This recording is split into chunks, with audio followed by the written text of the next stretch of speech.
نحمده ونصلي على رسوله الكريم اما بعد فاعوذ بالله من الشيطان الرجيم بسم الله الرحمن الرحيم ثم انشأنا من بعدهم قرونا آخرين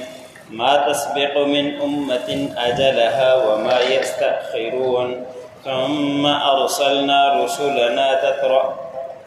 تترى كلما جاء أمة رسولها كذبوه فأتبعنا بعضهم بعضا وجعلناهم أحاديث فبعدا لقوم لا يؤمنون ثم أرسلنا موسى وأخاه هارون بآياتنا وسلطان مبين إلى فرعون وملئه فاستكبروا وكانوا قوما عادين۔ سورۃ المؤمنون کا درس چل رہا ہے۔ اس سورت کے آیات نمبر 42 سے لے کر 46 تک تلاوت کی۔ ان آیتوں کے اندر اور اس سے پہلے گزشتہ آیتوں کے اندر اللہ رب العزت نے گزشتہ انبیاء اکرام کا تذکرہ بیان فرمایا کہ انہوں نے وقت کے نبی کی بات کو نہیں مانا تو اللہ رب العزت نے دنیا کے اندر ان کو تباہ کر دیا، اس پوری قوم کو ختم کر دیا اور آخرت میں ان کو الگ سے سزا ملے گی، جن میں سے حضرت نوح علیہ السلام کا تذکرہ، حضرت ہود علیہ السلام کا تذکرہ گزر چکا کہ انہوں نے اپنے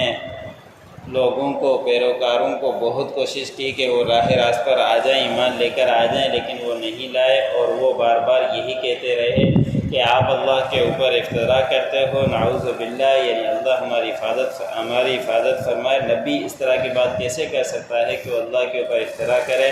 لیکن نہیں مانا تو بالآخر انبیاء اکرام مجبور ہو کر اللہ رب العزت سے مدد مانگی تو اللہ رب العزت کی مدد آئی اور پھر وہ سارے کے سارے ختم ہو گئے۔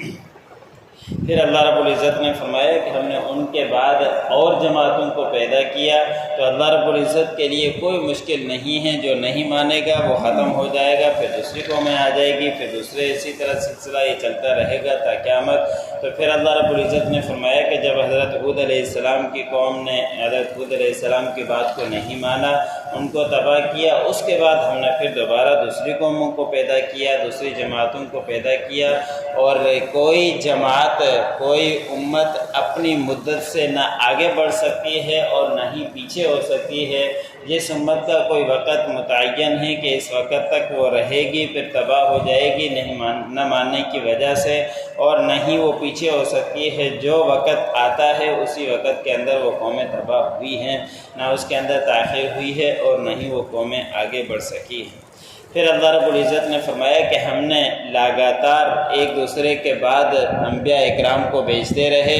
لیکن انہوں نے جب بھی کسی کو نہیں مانا تو پھر اللہ رب العزت نے ان کو تباہ برباد کر دیا۔ اور حضرت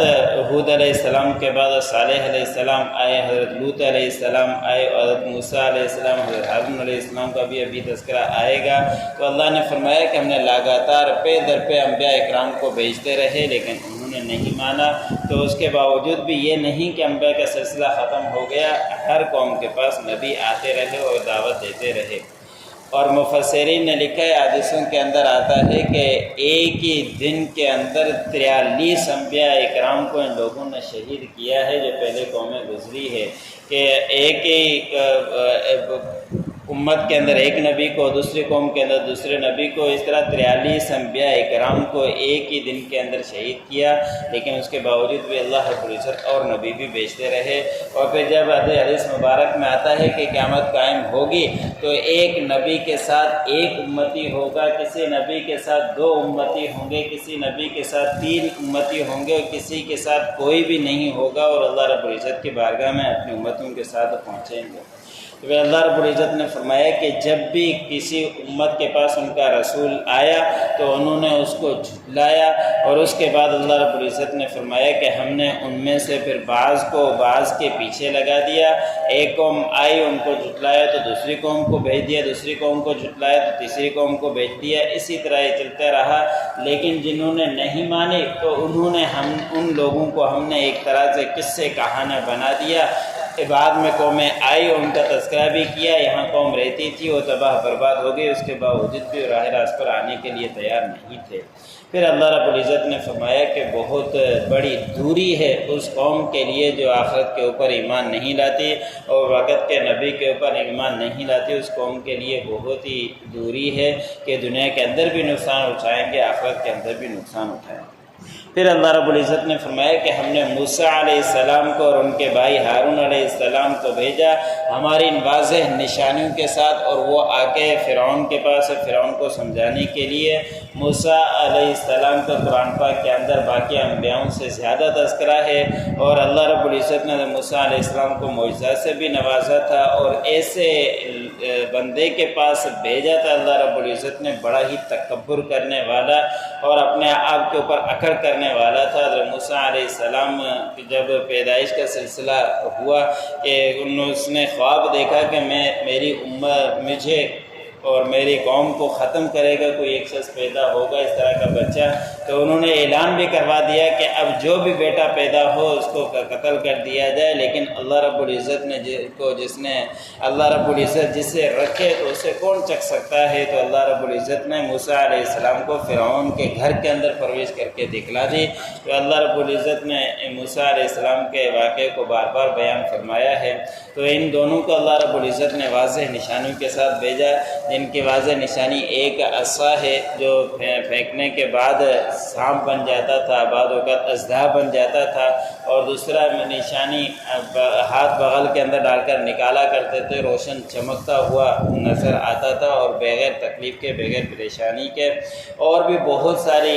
معجزات اللہ رب العزت موسیٰ علیہ السلام کو دیے تھے۔ تو اللہ نے فرمایا کہ ہم نے ان دونوں کو بھیجا فرعون کی طرف اور ان کے سرداروں کی طرف، بس ان سب نے تکبر کیا، اور یہ قوم ایسی تھی، سرکش تھی، حد سے تجاوز کرنے والی تھی، اس قوم کو پانی کے اندر غرق کر دیا۔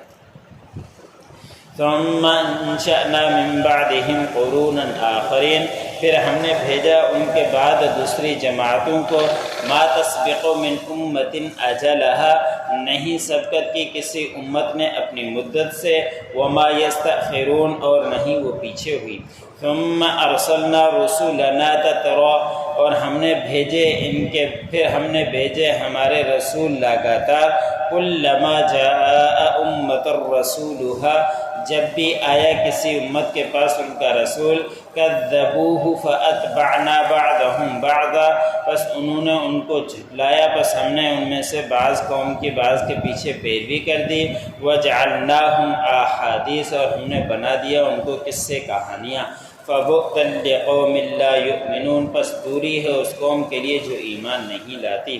ثم ارسلنا موسیٰ واخاہ ہارون، پھر ہم نے بھیجا موسیٰ علیہ السلام اور ان کے بھائی ہارون علیہ السلام کو، بآیاتنا وسلطان مبین، ہماری نشانیوں کے ساتھ اور واضح دلیل کے ساتھ، الی فرعون وملئہ، فرعون کی طرف، ان کے سرداروں وزیروں کی طرف، فاستکبروا وکانوا